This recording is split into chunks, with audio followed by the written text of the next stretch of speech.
The Handmaiden is a 2016 South Korean erotic historical psychological thriller film directed, co-written, and co-produced by Park Chan-wook. It is inspired by the 2002 novel Fingersmith by Welsh writer Sarah Waters, with the setting changed from Victorian-era Britain to Korea under Japanese rule. A Korean conman enlists the help of an orphaned pickpocket to carry out a complex scheme to seduce a Japanese heiress and steal her inheritance. All right, so I have watched The Handmaiden, and I mean, wow, what a film. I don't think I've ever seen a film like this, and I don't think I ever will again. This is definitely a one of a kind, once in a lifetime type of film. I genuinely think that this is one of the best Korean films of all time too. It is gripping from the start to the end. It has very rich emotional depth and some very compelling twists. And I am a person that does love plot twists, and this film definitely has a couple of those. So the plot, it unfolds in a very clever 3-act structure, like part 1, part 2, part 3.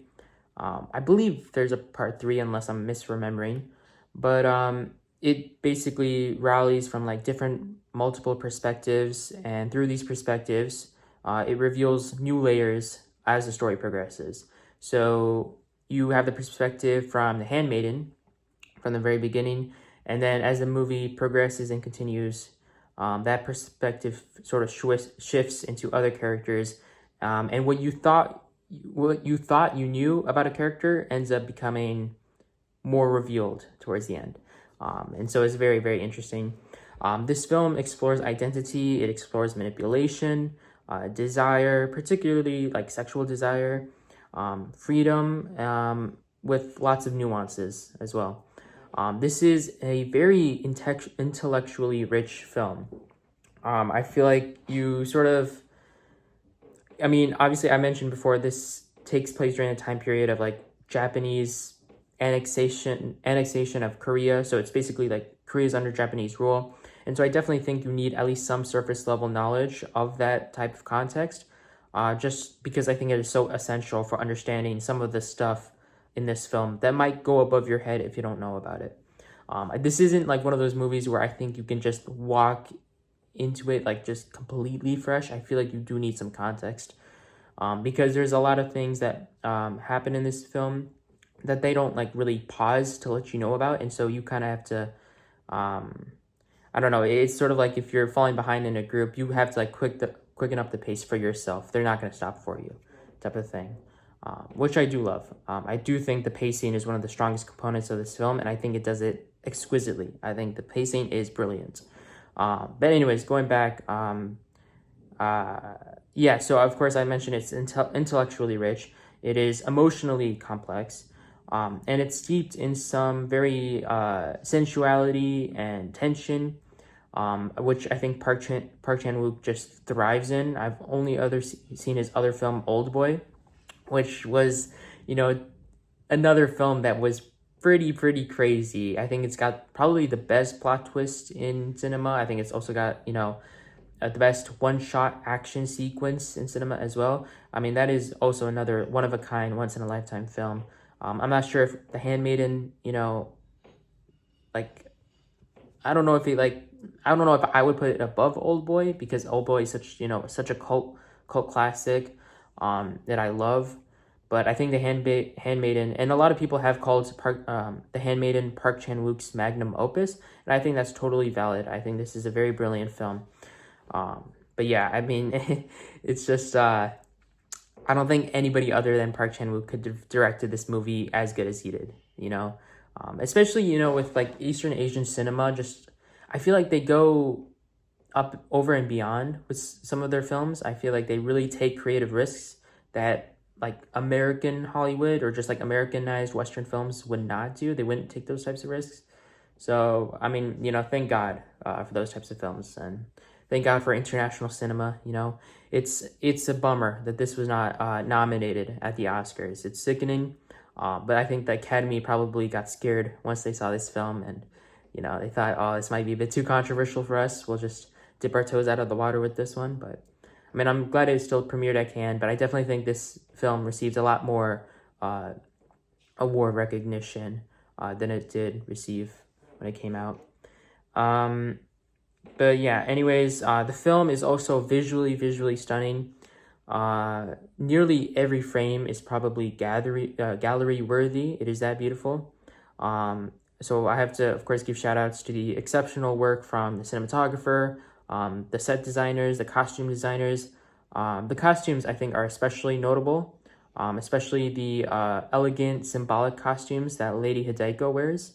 Of course, I'm not like a history buff. I don't know if they're completely accurate, but I'm pretty sure they are, and they look super elegant. So obviously, shout out to those designers.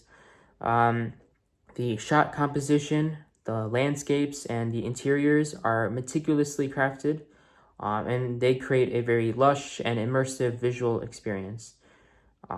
Performances-wise, Kim Min-hee, she delivers a standout, subtle performance as Lady Hideko. I mentioned before, the perspective shifts, and so what I also mean by that is like who you thought was like the main protagonist, it sort of like shifts into another person, but then it also shifts back to another person, and that's like there's multiple. That's what I love about this movie. There's like multiple narrative arcs, and there's not one single protagonist, but it's the journey of several characters.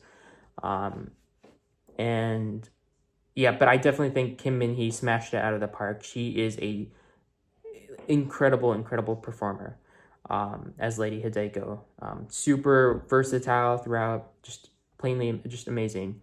But yeah, also across the entire cast, there are very strong emotional performances, especially from the Count, from the Handmaiden herself, from the uncle.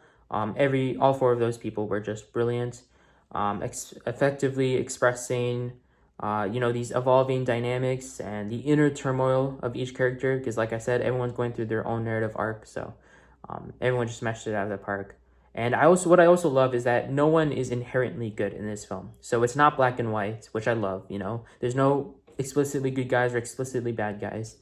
Everyone sort of has their own vendetta or their own personal motives, which I love. I love morally ambiguous characters in a film. I love character studies, so I think this film did that brilliantly. But yeah, and of course, got to give that shout out to the man himself, Park Chan-wook. Hopefully I've been pronouncing that right while I've been saying his name. But I think his direction overall maintains lots of suspense and lots of intrigue throughout the film. And he's a master at it. Again, I've only ever watched the only other film I've watched of his was Oldboy. And so now having watched Oldboy and The Handmaiden, I already feel like he's one of the best Korean auteurs, up there with Bong Joon-ho. I think Park Chan-wook and Bong Joon-ho are, again, I might be naive when I say this because I haven't watched a ton of Korean films, but I think they're the two best Korean filmmakers working right now. But the narrative structure and the dialogue, they are also well crafted. This is a brilliantly written film. So I also, have to give hats off to Park Chan-wook, who also wrote it. And like I said again before, the pacing is a huge component of this film, and I think it's definitely its strength. I think for a lot of films, the pacing is what sort of is a make or break for some viewers, but for me, it was just brilliant throughout. I never felt like it dragged at any points. I never felt like it rushed at any point, at any extent. I will say, though, that I did watch the extended edition, which I didn't even realize until I found myself sitting in the same chair for almost 3 hours, and I was like, wow, this is a longer film than I expected. But I watched the extended edition, and I think some people might find the climax of the film just slightly prolonged, but they never had that issue. Again, pacing was never an issue for me throughout the film. So that's like the only minor flaw that I could come up with. But overall, it's just perfect. And yeah, I mean, The Handmaiden is a must-watch for fans of psychological thrillers, character-driven stories, and just beautifully composed cinema. I don't necessarily think you can call yourself a film buff if you don't watch The Handmaiden. And to be honest, I think even a rewatch could be applicable for this film, which I've been thinking about. I feel like a lot more new details and more nuances could become evident upon watching this film a second time. So I don't know if I will ever watch it a second time, but I definitely think it's possible. But yeah, I mean, that's pretty much it. This is a very fantastic film. Again, Park Chan-wook has probably one of the best filmographies out there, so highly suggest you check out this film. Again, it is explicit though. It is a very explicit film, so if you're not at least 18, then maybe don't watch it, but fantastic film. I'm gonna give The Handmaiden a 10 out of 10. That's about it. Hope you enjoyed. See ya.